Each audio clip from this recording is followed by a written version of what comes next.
welcome to COVID and the economy. So the whole point of the social sciences open house is to kind of demo a lot of the disciplines that fall under the umbrella of social sciences. Economics is definitely one of those. And the way I'm going to demonstrate the versatility and usefulness of economics is to use economics to help explain some of the impact COVID has had on our lives. And that's going to kind of, I believe, prove how useful this discipline is. So, that being said, what I want to do is, first of all, I'm going to be basically talking about how COVID has impacted the economy in terms of inflation. But I don't want to in any way negate the seriousness of this pandemic. And of course, it can't get any more serious than death. And many people have died because of the COVID-19 pandemic. And to get an accurate number, you need to not only include people who have died from COVID, but who have indirectly died from COVID. And what do I mean by that? Well, I mean about people who've been infected but never tested. So there are people who could have died from COVID, but they were never tested, so they don't get part of that official number. Then there are people who were infected but had other ailments, but COVID was either a contributing factor or the direct cause of death. And then there are people who didn't have COVID, but they died of preventable ailments because they were unable to get medical care because the hospitals were filled with COVID patients. So when you look at just people who've died directly from COVID worldwide, that's 5 million people. But if you include those other categories or other people who've died with COVID-related issues, it could be as high as 10.5 million. Now, that's the low end of this more broad measure of death. And that's over two times more than the current estimate. But this range, it also goes to 17 million and as high as 19 million. And with this new model, there's a 95% chance that the number of deaths range from 10.5 to 19.6. That's a lot more than the current total of 5 million. And globally, the World Health Organization estimates that the standard flu in last year I don't want to say that. It killed somewhere between 290 and 650,000 in 1 year. So if you take the high estimate of this number, 650,000, and you compare it to the high estimate of people who died just of COVID, that's a huge difference. So this is not the flu. It's something very much more serious. So I wanted to make sure to get that out of the way. Now, when you look at a global look, you could see that I got this nice heat map here. And this is showing the excessive deaths. Now, what does it mean, excessive deaths per 100,000? Well, this basically is the gap of how many people have died in a given region during a given period of time, regardless of the cause, and how many people would have died or expected to die if a particular circumstance did not occur. So basically what this is saying is you look at the people who die in a typical year, and then you look at people who died because of a cause, let's say like a pandemic or a natural disaster, and you look at that difference. That difference is excessive deaths. And you could see that the United States is one of the higher ones. It has a range of 260 to 300 deaths per 100,000 people. And this is one way of making comparisons because more people have died in, let's say, the United States. But if you look at a smaller country, let's say like Bulgaria right here, they have higher excessive deaths per 100,000 people. So this is a way to make an apples to apples comparison. Now, that said, what about its impact on the economy? And one of the things that we're experiencing right now is higher than expected inflation, and this is due directly from the pandemic. So for much of 2020, the US economy was shut down because of the pandemic. And you could see we have here something called gross domestic product. Now, if you've taken my economics class, we go over this extensively. This is a way of actually defining the economy. So what we can see here is we have something like GDP. GDP. Now, GDP is gross domestic product. And that's how we define the economy. The economy is basically measuring economic activity. And GDP is a way we measure economic activity, and the activity we're measuring is output. So when you look at GDP, GDP is simply output, that's Q, quantity. And we don't report it in specific units, we report it in dollar terms in the United States. In other countries, they report it in their currency's terms. And so what we do is we multiply all the units produced of goods and services by the final sale price. And that means GDP is the value of all output produced. And we could also take GDP and break it down into parts. We could say, well, what sort of output is produced? Well, there's output we call consumption goods and services. Those are goods and services made for households. There's output made for businesses, and we call that investment goods and services. There's output made for the government. We call that government goods and services. And finally, let me get my little thing out of the way here. We call that goods and services made for the foreign sector. That's net exports. So these are 4 different types of output that make up the economy. So I was showing you how GDP took a dive right before the recession. Now you see this little gray bar right here. This gray bar is a way to signify when the economy started to take a downturn. So in the early part of 2020, you can see here, and that's when GDP started to fall precipitously. And that's due to the fact that we were shut down for the pandemic. And this had huge impact on everybody.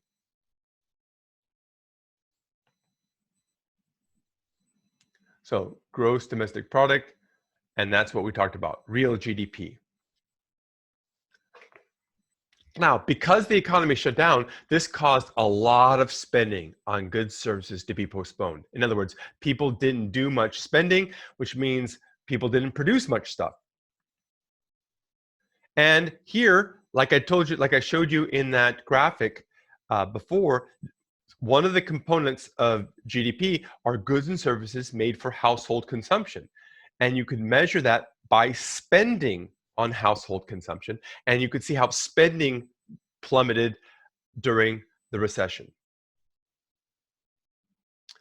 But once the pandemic restrictions were lifted, businesses started to operate normally, and consumers started to spend. And boy, did they start spending.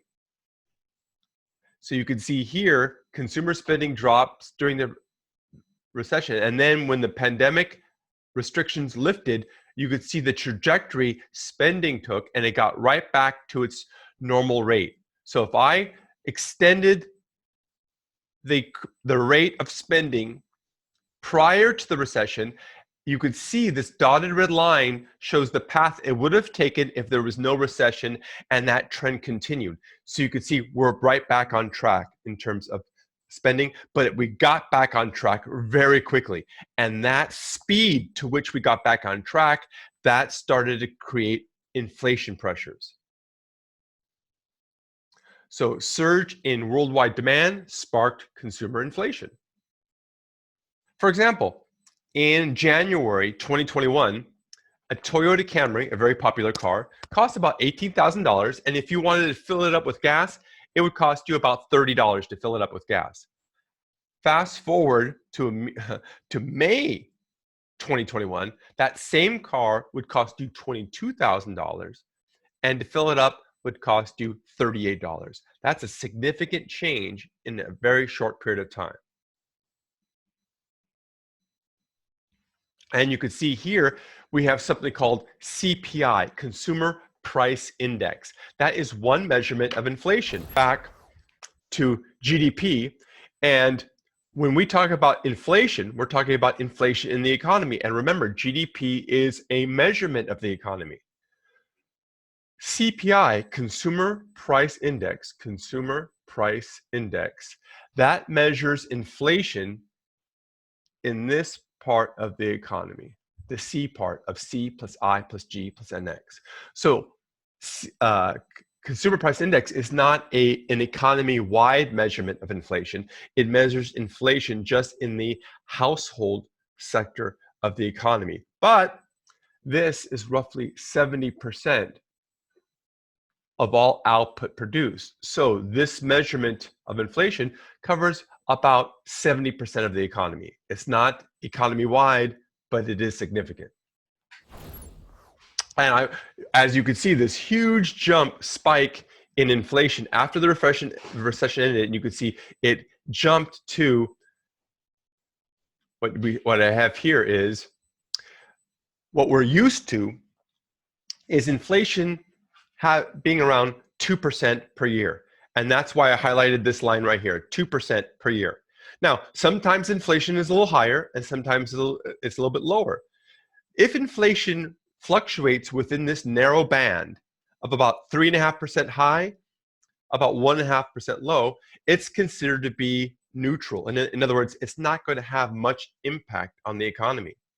But as you can see, the current inflation rate has broken through the upper limit, and we now have an inflation rate. Well, this is September of 5.38. We just got October's data, and that's 6.2%.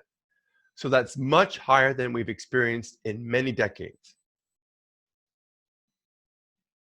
Now, again, to give you an idea, globally, if we use 2% as kind of the guidepost of a rate of inflation that's considered to be tame, what we can do is we could start in 2018, and we could draw a dotted line that shows a 2% growth in inflation. Now let's look at the path other countries have taken in terms of inflation to see if they've adhered to that 2% growth rate. And you can see Japan is actually an exception to the current rule when it comes to inflation. Their level of inflation hasn't changed since 2018. It's still roughly where it was before. But take a look at the Euro area. This is a group of 30 countries. And you could see that the Euro area had below trend inflation until about 2021. And then you could see that the rate of inflation is growing rapidly. What about Great Britain? Same pattern, an acceleration around the start of 2021. And what about the United States? Same thing, but more extreme. Now, what's interesting is Great Britain, Japan, and the Euro area still have rates of inflation that are lower than they would be in terms of total growth at this 2% rate. The United States is the only one who's now exceeded it. But what I want to draw your attention to are just the latest trends. And these lines are sloping up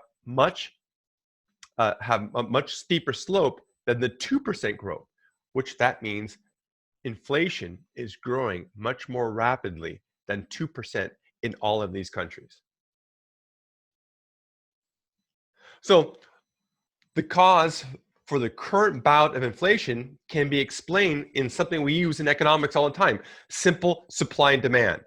What I'm going to do is I'm going to erase what we had here, and then I'm going to do something that we do in economics all the time. I'm going to draw myself my little XY axis, and I've got price here, and then quantity demand and quantity supplied here. And I'm going to show you a standard supply curve and standard demand curve. The supply curve is going to go up like that, And that basically shows you how supply reacts to changes in price. As price goes up, quantity supplied goes up. And that's why we have an upward slope here. And what about demand? Well, demand slopes downward, which shows you that as price drops, quantity demanded drops. And as price goes up, quantity demanded goes up. And that's why we have a negative slope here. Now, what we saw after the pandemic was a surge in demand. People weren't buying anything during the pandemic, or they were buying limited things, Netflix subscriptions, that sort of thing. But as soon as the pandemic lifted, people started to go out to dinner, they started to go on vacations, they started to buy things. And that meant we had a surge in demand, and that can be represented by a rightward shift in the demand curve. So if I shift the demand curve to the right, like this, we're going to go from this current state in terms of price and output to something that looks like, let me use another colored pen, something that looks like this. And that means we have an increase in the equilibrium price level. We go to right here. That's inflation.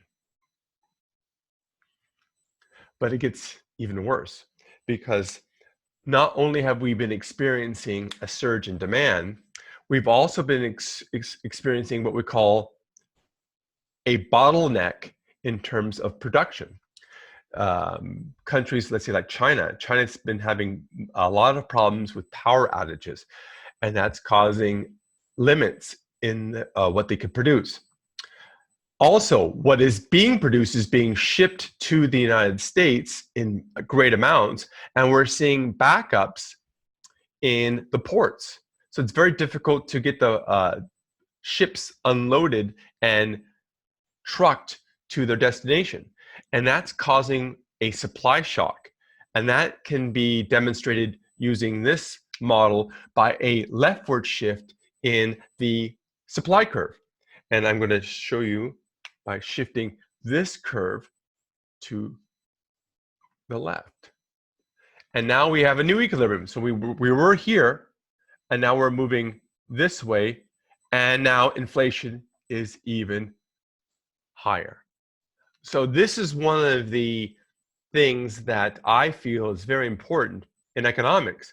It's you're able to take something that is happening right now and use some of the tools we cover in economics to explain how it's transpiring. And so the simple supply and demand curves can do just that. Now, a sustained rebound in inflation is bad news for two reasons. Well, one, inflation hurts us. How? Well, if it catches workers by surprise, it erodes their wages. In other words, the purchasing power of their money drops. And that can really hurt the most vulnerable, the people who are at the lower rung of the pay ladder. Secondly, inflation has the potential to end up disrupting the asset markets. What do I mean by asset markets? Well, things like gold, stocks, bonds, homes, these are assets. And how would inflation disrupt that? Well, these assets are at all-time highs in terms of prices, stocks, bonds, even cryptocurrencies. And the reason why they're at such high prices is because interest rates are very low. And so if you've got money to invest, you're not going to put it in a bank account, because if you put it in a bank account, it's going to earn you next to nothing in terms of interest. What you want to do is you want to seek out a better return for your investment. And one way is to invest it into stocks, bonds, and things like cryptocurrencies.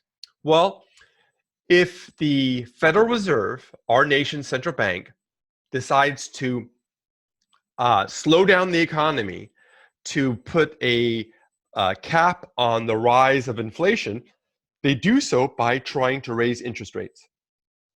If interest rates start to go up, you're going to see people sell off some of those assets that they put their money into because of low interest rates. And this could cause a big disruption in those markets.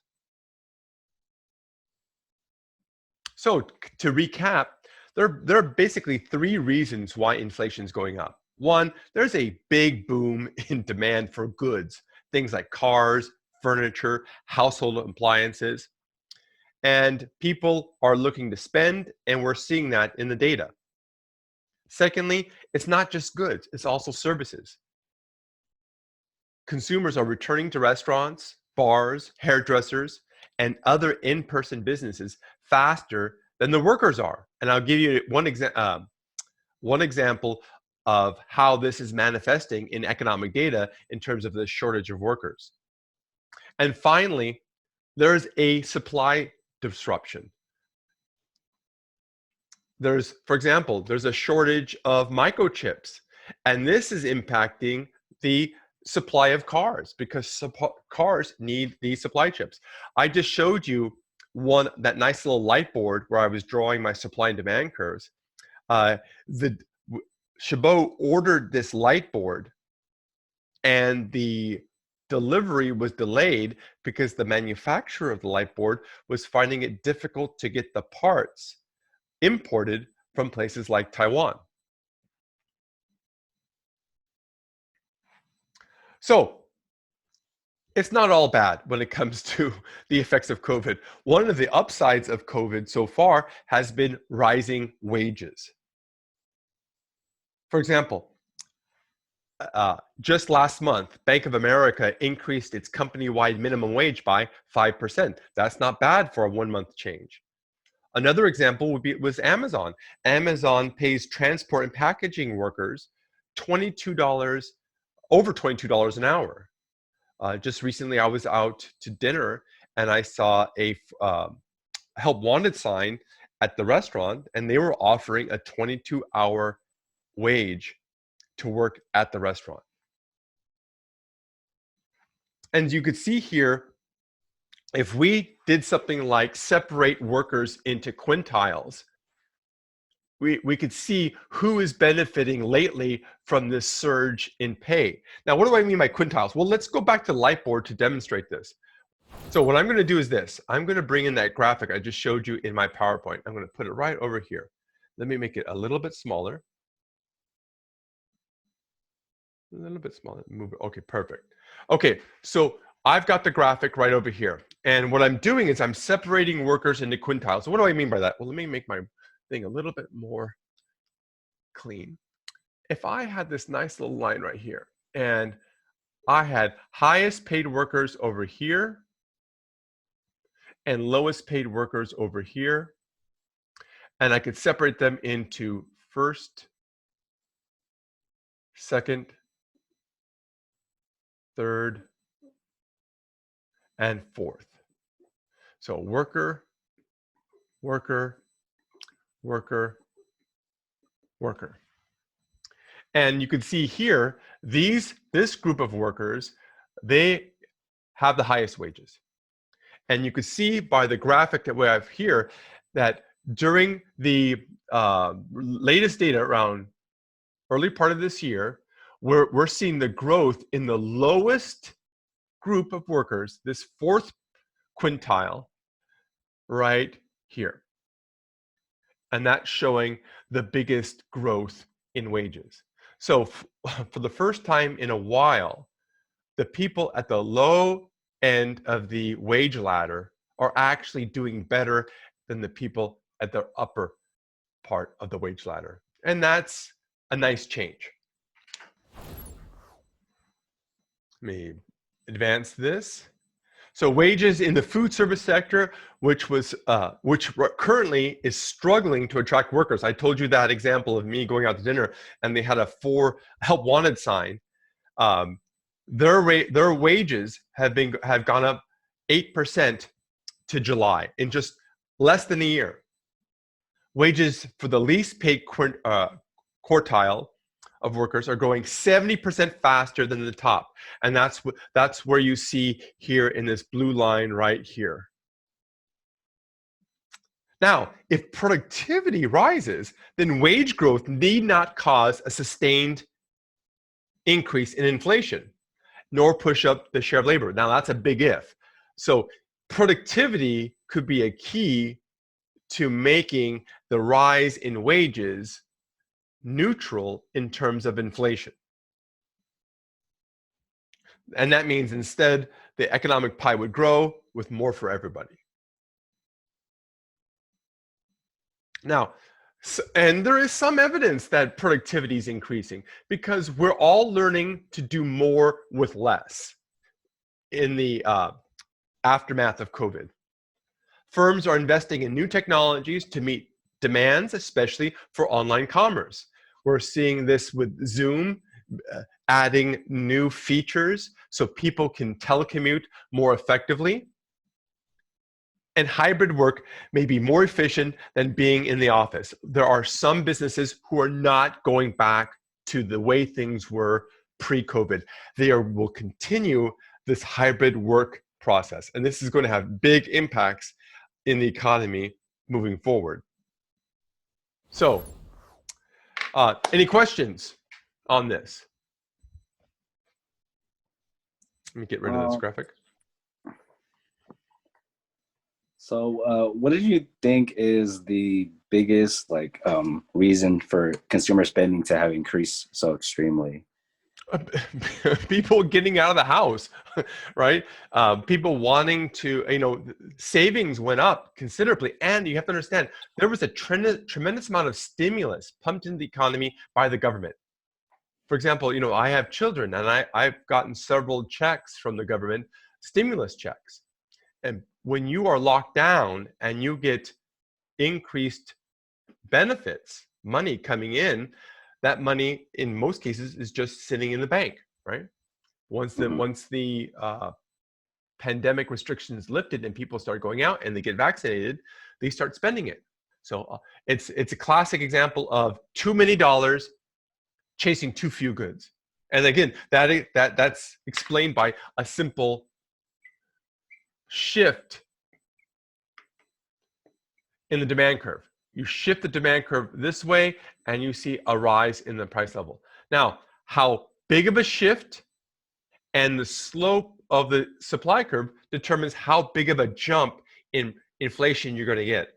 And what we're experiencing is this supply curve was very steep. So watch this. If I just take this out and I just change the trajectory like this, that means a small increase is causing a bigger change in inflation. So it's just pent-up demand. But we didn't count on these supply bottlenecks to also work as a double whammy. So those two things are working together. Yeah. Does that make sense? Yeah.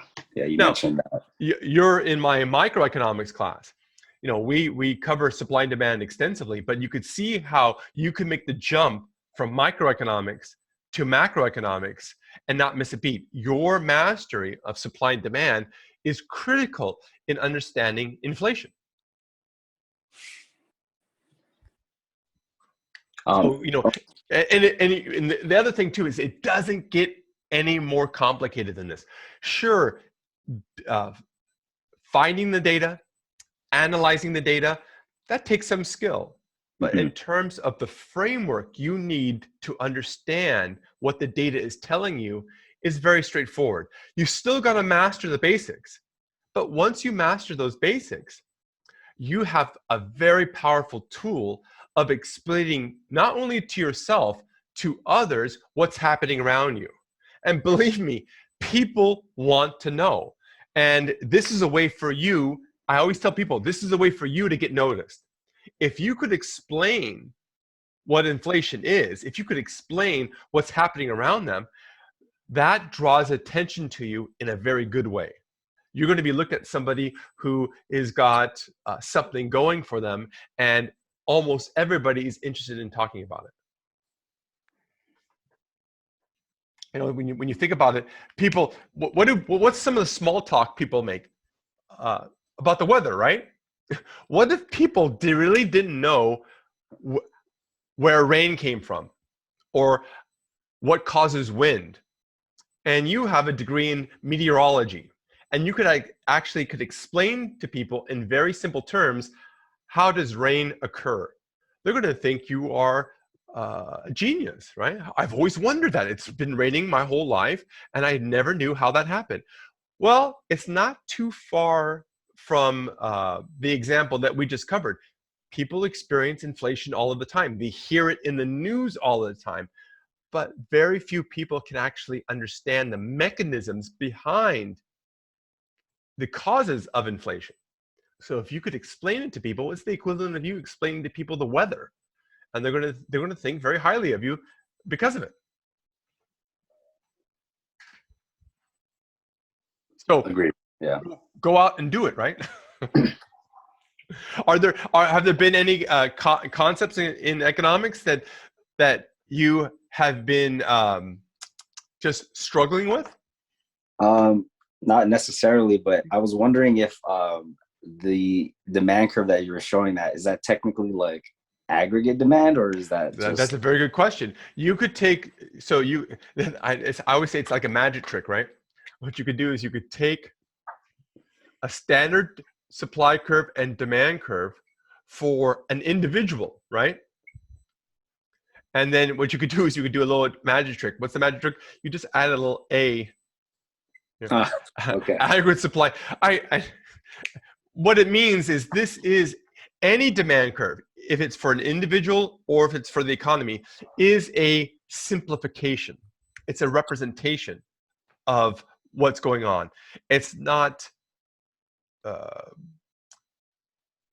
supposed to depict reality in an exact manner.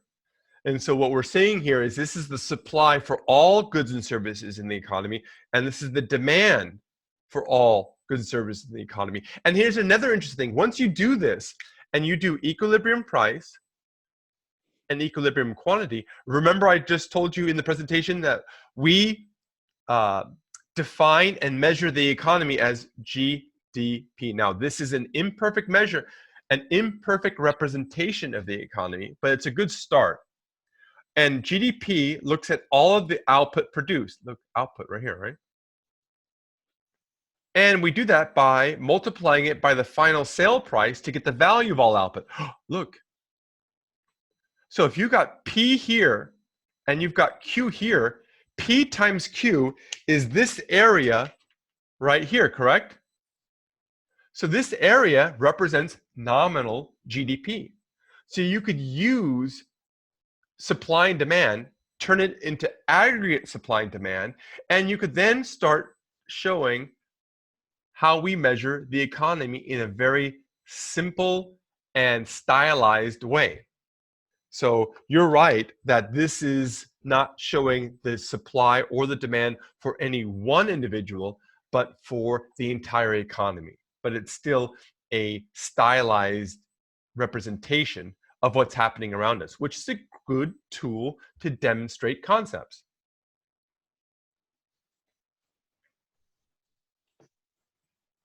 Yeah, when I took microeconomics, the two most important and favorite concepts was elasticity and market structure.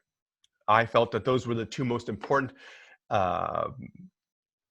concepts in microeconomics that helped me understand some important things about how businesses and industries operate. And so, but in order to understand elasticity, you have to be very, very well versed in the simple basics of supply and demand, the law of supply and the law of demand. And elasticity is a way to build upon that and have a better understanding of what's happening around you. So, yeah, so as you have probably realized, one of the downsides of online classes is there's less of this interaction between instructor and student. And a lot of the subtleties and points of emphasis in these topics don't really come through when it's an online class. They could, but they're easily missed. And so I highly recommend that you visit my office hours. Whenever you have office hours for an online class, take advantage of them. During the week, write down the questions that you have and just bring them to the office hours, because you're you're going to miss something if you don't get that interaction with the instructor. And it's just not me. It's just instructors in general are there to provide nuance and real-time explanations that you just don't get in the online classes. So I have office hours Monday nights at 7 p.m. It's a resource that should be taken full advantage of. Inflation. Mm-hmm. And right now, the asset market is at an all-time high, right? Correct. So do you believe that, you know, once, I guess, everything goes back to normal, as in like, you know, I would say like consumer spending and just things like that, like, are we going to see the asset market plummet, or will it just be like at a new? It all hinges on what the Federal Reserve does in terms of interest rates. Yeah. The disruption comes from a rise in interest rates, and where a rise in interest rates would come about is if the Federal Reserve says we have to get a handle on inflation. And let's go back to, again, the supply and demand is going to really help us explain it. So if I go to here, and so what the Federal Reserve sees is they see an increase, or they have an inflation rate that's right here. And what they want is they want this to come down. And the way they do it is by raising interest rates. It's going to cause borrowing to drop because borrowing money is more expensive now. And part of demand is the access and the availability and usage of credit. And so this will shift the demand curve this way. So what they want to do is shift the aggregate demand curve to the left. And look what happens. You get a drop in the price level, but you also get a drop in output, which could cause unemployment to go up.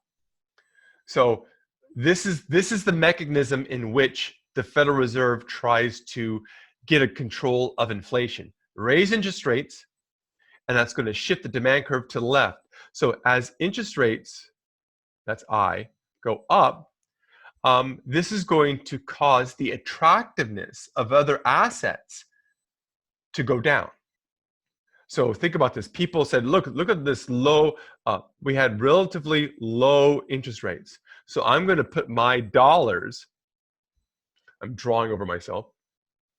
This is a dollar bill, right? I'm going to put my dollars into things like gold. These are gold coins. Bitcoin. Homes. A lot of the investment that went into these industries were caused by low interest rates. And when interest rates start to go up, you're going to see money leave these markets, and the price of these assets will fall. How fast they will fall depends upon how high and how fast interest rates go up. So you could see that the root cause for this whole potential is inflation. So the hope are the bottlenecks in supply will clear up relatively soon, and that demand will soften as we leave the pandemic behind us. That's the hope. So now the Federal Reserve right now is going to hold off on raising interest rates because when they raise interest rates today, it takes 6 months to a year before the full impact is felt in the economy. The fear is they raise interest rates now, and those demand issues and supply issues disappear within those 12-month time range. Therefore, the raise in interest rates is no longer needed. So what they're doing is they're watching data closely, and they're trying to make their best guess. Are the inflationary pressures transitory, temporary? If they are, they'll hold off on raising interest rates. Therefore, there should be very little to no disruption in the asset markets. Make sense? Yeah. Okay. Yeah, so this is why when you finish microeconomics, going on to macro is a great way to continue the journey and learn how to apply it in different ways. It's very much like learning a second language. The only way you're going to master the second language is if you get out there and speak it, right? So what if you the The Economist is a magazine that I highly recommend. It's a great way. It's a weekly magazine. It's relatively expensive, but think of it as an investment because it's a great way for you to stay versed in economics. And it's a way for you to, let's say, if you're taking Spanish, it's a way for you to go someplace and speak the language to keep the learning process fresh. And so that's one way of doing it. And then another way is to take the news and say, hey, can I use what I've learned in economics to explain this event or this phenomenon to somebody else? And again, it keeps it fresh. If you don't use it, you're going to lose it. So going on to macro is a good idea, but then you could actually, the journey could continue. Like I said in my presentation, you can go on to finance, you can go on to marketing, you can go on to sociology and still use economics.